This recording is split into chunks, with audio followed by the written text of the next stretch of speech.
are still energized to listen one more presentation. So I also, I was thinking, we've been on 2 days having meetings in Spear, and I'm talking, but yesterday I made a complete change for the presentation. I had a feeling that I'm not gonna go through work packages or this kind of structure, so I'm just gonna, tell about the recent things, what we've been doing and working on in the project, and I tried to include a couple of pictures also and some nice, interesting results.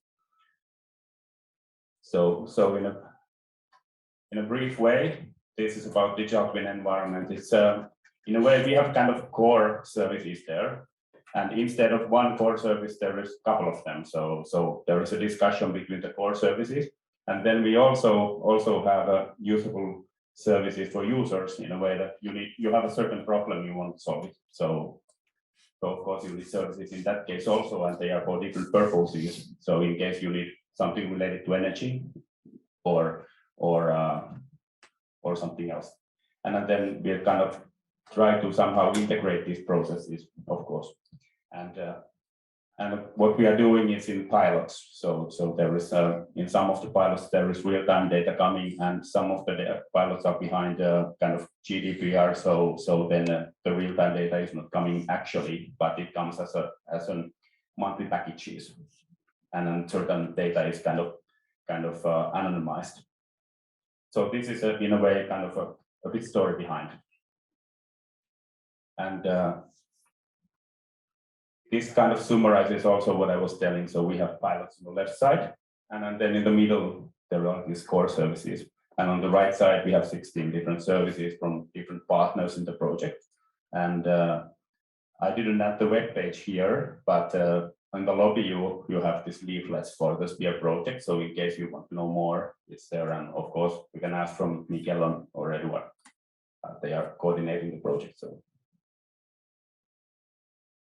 And so this is briefly summarizing a bit what it's about. So there is a kind of a landing page where you can enter, and then it's in IDP Twin platform. And Luis was actually presenting it earlier.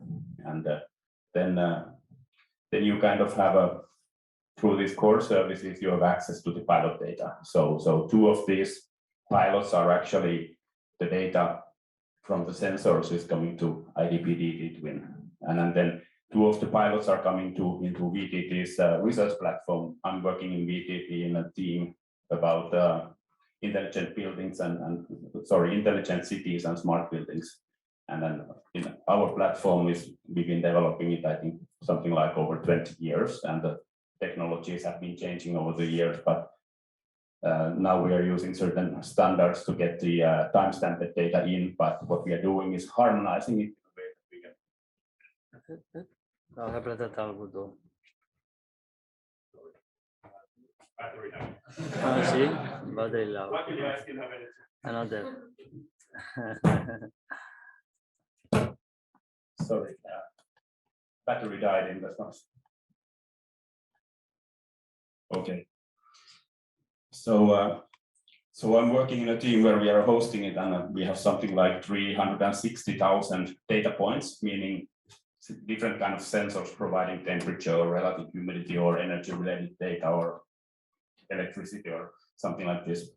So that's kind of harmonizing, and based on those 2 kind of data collection platforms, then these other services, 16 services, they are utilizing part of the data. So we're building kind of opening interfaces for them to get it in a way that it depends, of course, on the service. In some cases, the service is based on Excel, so then we are giving actually export into Excel for them to make it easy. And some cases we are using more online data and opening interfaces. So this is how we've been managing it. Here is a bit what brings the added value for digital twins. There is different things what you can do with the data. So on the left side on top, there is the monitoring part showing one of the pilot buildings in Italy.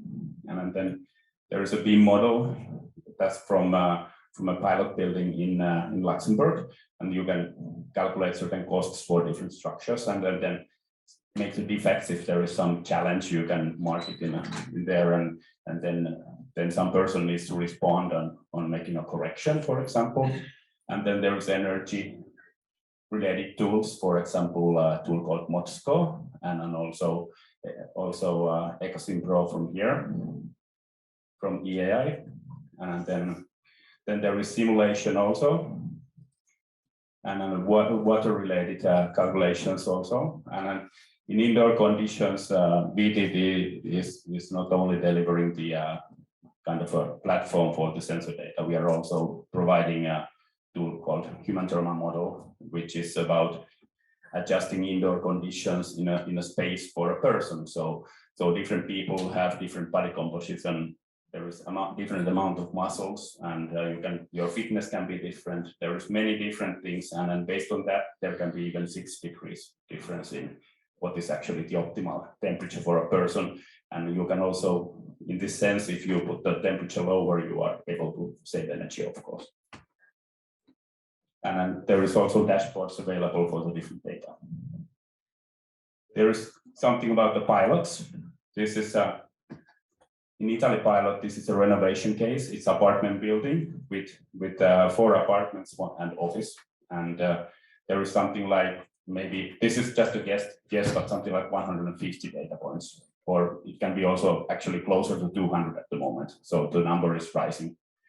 So the final installations are ongoing. So the data is not yet running properly to us. And then there is the Luxembourg pilot. This is very interesting building. It's actually a prefabricated elements, which are kind of timber hybrid structures. So it's actually very interesting, in my opinion, from many perspectives.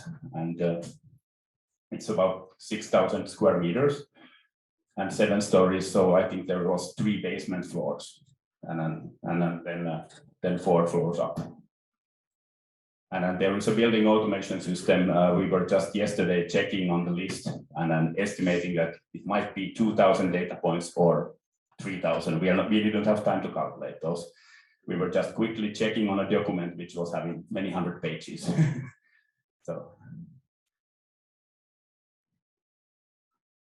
And the third pilot is from Netherlands. This is actually a low-cost construction for a row house. And I don't remember exactly, but it was something like 190,000 euros per apartment. But they are actually trying to make it energy positive in a way that there is PV panels on top, and then we also already got some information from the panels that they are producing more than actually the energy consumed.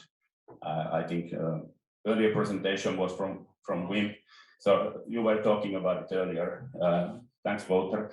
And challenge might be that, are you able to pull all the energy back to the grid or not? So there is different kind of challenges also in the pilots in this sense, but it's very interesting results at this point, and there is about 400 data points altogether. And this is including 10 apartments. The whole buildings have actually 18 apartments, but only 10 of them have been added a lot more sensors than the others. So this data is coming monthly. It's not kind of real time, and it's behind the GDPR things. And Finland pilot is completely different. This is actually very, very large building. It's 25,000 square meters altogether. And it's a refurbishment of a factory. And it's connected into Gavarion's 24/7 monitoring system. So the whole idea here is actually to make an energy upgrade. So there will be a new building automation system and a lot of smart sensors. And so the heating especially is completely redesigned in this sense. And we already got some results for 8 months of data, and it's showing that on the last months of the last year, we already noticed that there is 1,626 megawatt hours saved in energy. So this is connected to district heating system in Finland. So it's kind of pretty easy to compare into the earlier values also. And during this year, only in few months, I'm not sure was this 4-month value or 5-month value, but already 1,300 megawatt hours. So we are talking big numbers and a big amount of money also. So I have a feeling that governance client is super satisfied with this kind of results. So I just try to give a short presentation in a kind of a catchy way for what we've been working on. And in case there is any questions, please come to talk to us or connect me in LinkedIn or ask directly.